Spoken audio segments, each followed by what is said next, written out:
Linda Sturgess. Kia ora. Welcome. Thank you. Lovely to have you here. I thought that we might start by talking about you. Tell me the story of how you wound up a mature student, as it were. Yeah, so look, my career's been very long. I started as a futures broker back in 1986, so before the 87 crash. So I've seen heaps of different market cycles that we've gone through. And it's always been on the investment side of the business that I've been involved in. And so in 07, I decided, right, I'll go into private banking and sort of start widening out my asset allocation understanding. And so that was just before the GFC, and then we came into the GFC. So I spent 12 years in that ultra high net worth end of the market and realised I've got so specialised and so in one zone that I thought, right, well, it's time to look at my academic stuff, and went back and did my Masters of Tech Futures. And loved it, absolutely loved it. We were all learning so much. We're so passionate about what we're trying to do as our project. And if I had to reflect on the one thing I learned about it was that we need to sort of start thinking much longer term.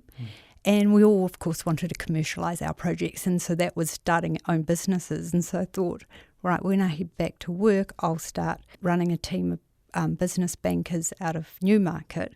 And with that role, I got to see about 1,000 businesses and got to understand the role of a founder is it's hard work. And so when this opportunity came up to bring together my private banking world with my business banking world, private capital has a beautiful fit in the middle. Private capital, that is what we're going to be talking about here. Now, I mean, explain what this is, first of all, for someone who might be thinking, private capital, that's an individual's money that they might use to invest in a business. Why is a bank getting involved with this? Yeah, look, it's a really common question I get asked. So what private capital is, it's from the private bankers in private banking world, the ultra high net worth and family offices are quite comfortable investing long term directly into businesses. And what that means is that by providing capital to fledgling businesses, that business is able to grow and become a potential leader of the, a $5 million turnover business becomes a $20 million business. So what it does is it accelerates that growth of that business rather than them just bootstrapping and relying on reinvesting profits. We know if we get New Zealand businesses growing, then banking facilities grow beside them. It's really about taking that much longer term vision of how do we get those businesses going. Right. So in this, so you're talking about ultra high net worth individuals there. So is what the bank brings to the table in this sense sort of like you're like a matchmaking, you're like Tinder or Uber. Well, hey, I don't know whether it's Tinder, but you're right. It's about facilitating introductions so that those people that their paths may have never crossed before get to actually meet and see if they want to go ahead and form a partnership together to help that business grow. So when I look at it, there are so many entrepreneurs out there that have these amazing skills and knowledge and, networks, and they don't want to retire. When they sell their business, they want to recycle that capital and invest directly into businesses. And this is a way of facilitating it happening.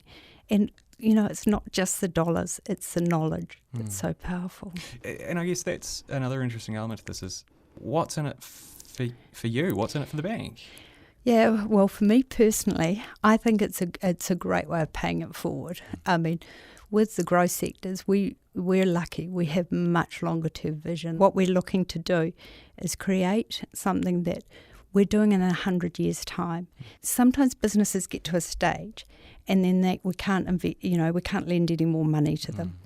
They need to strengthen up their balance sheet. And when we get to that stage, what we say is no.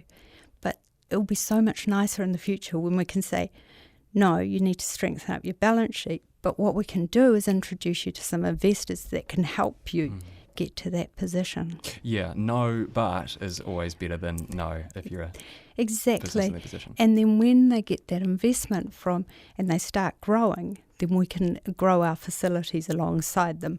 So yes, it takes a much longer term vision for the bank to see the growth in this area, but that's how I think banking will go in the future. So what sorts of factors are you weighing up when you're deciding who to match, I guess? Yeah, look, it's a really important part that we've got to do. So on the investor side, we need to understand what their preferences are. So what are no-fly zones for them? So if they have a particular ethical bent that they don't want to be invested in. And on the business side, it's about learning what they need next. So they might need, if they're going to do international distribution, they might need somebody who's already done that before. I wondered whether you had any examples to hand of how this has actually worked in practice. Is there one that you could talk about? It's really hard to talk about actuals, but I can talk in sort of very vague terms because I've got to protect mysterious privacy. Terms, yeah, exactly. Yeah. So there was an aerospace company that was sitting in our SME hub, which is a smaller end of town, because with a company that great concept, but they really didn't have any assets. Their balance sheet needed some strengthening up. So what I was able to do was introduce one of my ultra-high net worth individuals that is passionate about that area. And so they've actually gone away to have a talk and see if by investing some capital and also his knowledge and experience, he can help accelerate that business. There must be an element of chemistry in working out how the chemistry is going to work here and making sure that you're not sort of throwing a cat into a room full of pigeons. I suppose you're eminently aware of that. Absolutely. Look, and it is a long-term relationship. I mean, that's why I call it smart patient capital, because you can't have an investment in something that you are wanting to get a quick return and then get your money out. With private capital, you've actually got to make a commitment for a long term, and that's why you really need to do their due diligence on each other to make sure it's a good fit. Well, I was going to mention that actually is there is a strong element of trust from the business itself in you and your team here as well, and if they need to trust in your ability to make it happen for them. Yeah, or to help. We're making it so that there is no fees. We've got no agenda. We just want to help accelerate their growth. So what we're doing is, we will introduce them to venture capital funds or private equity funds or high net worth individuals. Will really depend on where they're at and what stage they need, because it's really around understanding what the next steps are. They may have grown their business to a certain size, but they don't know what the next step is and where to source capital. And in the finance world, we make things very complicated.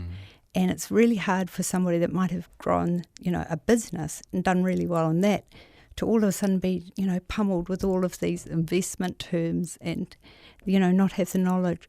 So we work with the professionals market as well, so all the accountants, the lawyers, and make sure that our business owners getting prepared to receive that capital. So, finally on this, and particularly speaking to businesses who are interested in this idea, what do you want to be seeing? What are the sort of the biggest green flags, I suppose, in particularly smaller businesses that have a high ceiling? Yeah, so one of the things is, this is for businesses wanting to go through step change growth. They're the ones that have got really good idea and they've proven their concept, but they're wanting to take it through that incredible growth trajectory.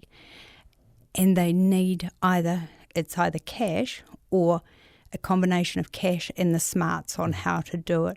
And that's where private capital can play a really good role for them.